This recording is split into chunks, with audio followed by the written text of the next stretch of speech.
Hi everyone, welcome to my channel. Well, if at first you don't succeed, you know the rest. This is a mango, and I'm going to try to germinate a mango seed. I tried it once before without success, and of course the first thing you need to do is to peel or to get the seed out of this mango. So the first thing you need to do is actually eat a mango. This one might be overly ripe. I don't usually buy mangoes. I know it's one of those exotic fruits that is really good, but people tend to, at least I do, I don't give it any thought when I see it.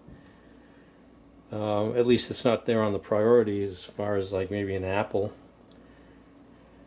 So let's see if we can peel this. This is overly ripe. Mangoes are really fibrous, and I think one of the ways they rate mangoes for quality is if they're less fibrous. I think I read that online. But also seems to be kind of a wasteful fruit. Really have to work at getting the most out of it. So usually you just go down and feel the edge of the seed there.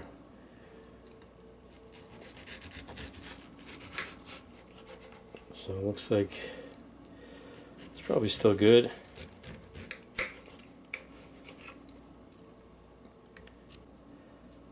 So I have a couple of other seeds I started. One is about 3 days old, and the other one's been over a week, and I want to pot that up. I think I let this go too long. Kind of a waste, but maybe I'll get a mango out of it.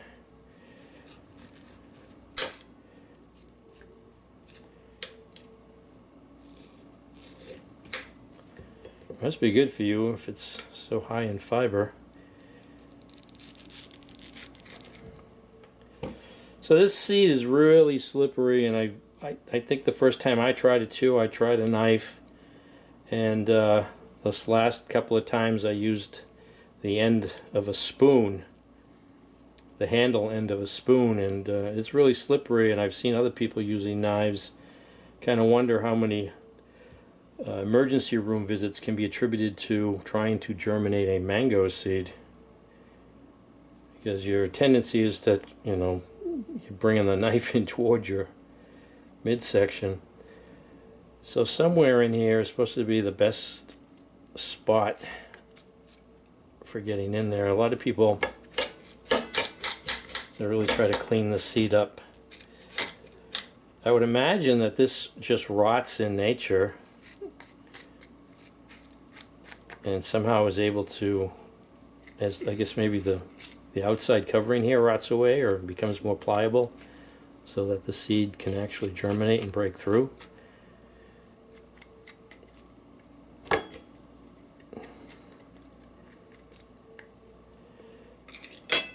So let me clean this up. So right here, so it's almost like trying to shuck an oyster. Try to find a weak spot here without damaging the seed.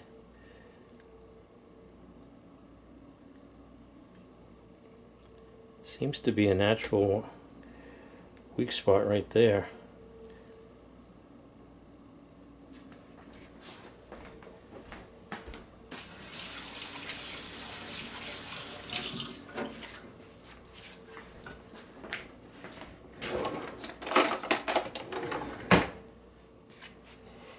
Maybe I'll try an old butter knife this time. Oh, yeah, that just went right in.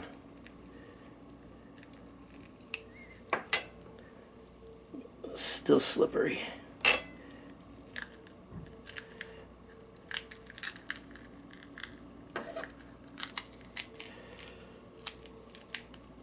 So there's the seed. Now if I recall, the last time, or the one that failed, this just rotted after I planted it. It turned black and it rotted. And I didn't have success with an avocado also that I've seen people germinate on YouTube, but did not have any success with an avocado. So there's the seed. This one's kind of smaller than the other two that I've already opened up. Let me take this away.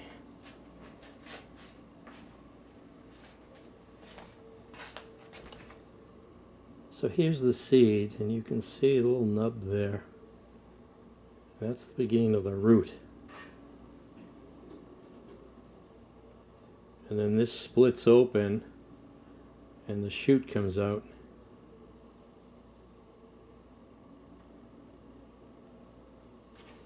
So what you need to do, just wrap it in a damp paper towel. You don't want puddles of water in your baggie. Pretty much just wrap these in a paper towel. And I like to open these up every day and let some fresh air in. And this time I put a date on. Just curious how long it takes. The one that I have that's made the most progress has been over a week. So these are 2 additional ones. One I started 3 days ago. So this is the one here I want to put into soil. Be really careful. You don't want to break the root at this stage. I think that would be a major setback for the seed if it's able to recover at all.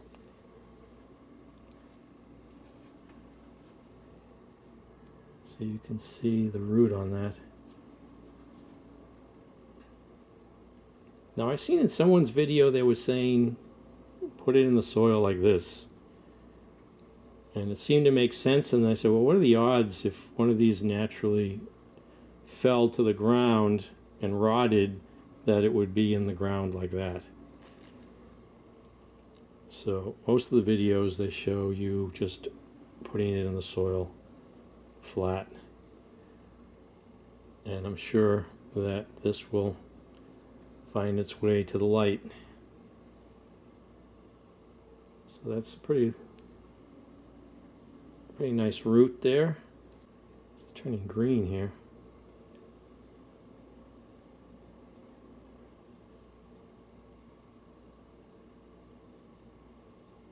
So the root looks like it's searching. So I'm going to put it down like that. The other one I started 3 days ago.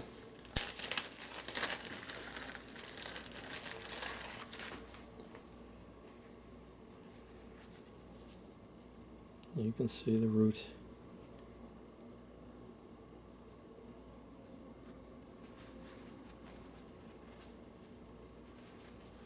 Also, if you expect to get any fruit from these, I guess you need, or it's a good idea to have more than one plant.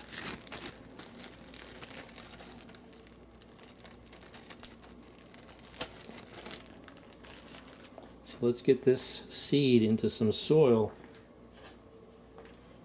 So if you got like a, I don't know, it's a 6-inch pot, and I put a coffee filter on the bottom there.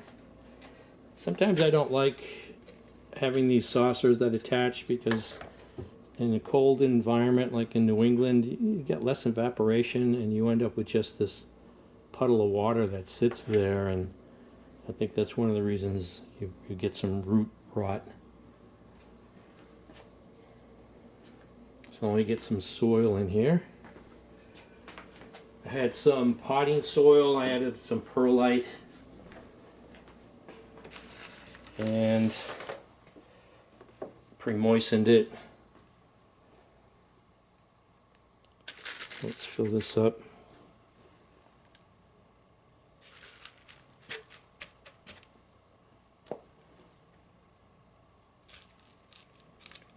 And I'm just going to cover this with soil about, I don't know, I was thinking of leaving some of it exposed, but then it might dry out. So maybe about 1 inch or so.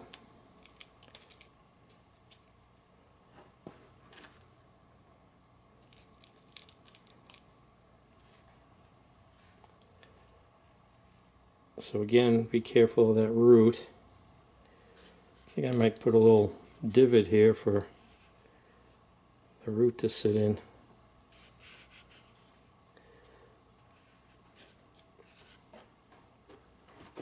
And then just cover that.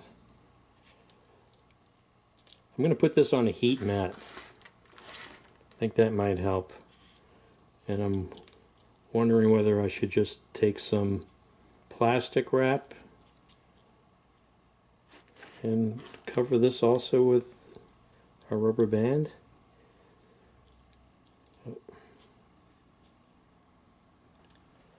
So that's it.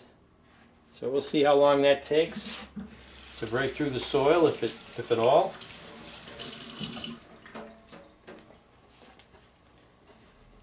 It should be energized once it figures out it's in soil now and has some warmth from the heat mat. Maybe it will take off. So I pre-moistened the soil. I'm just going to lightly water that. I don't want to soak that in. Use some tepid water. That should be enough.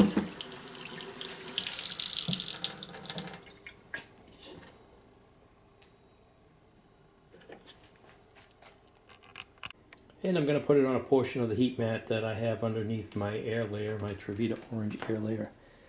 So right there, I think it's too cold on the windowsills, but once that breaks through, maybe I put it on the windowsill to get direct sunlight. So this is New England Gardening. Thanks for watching.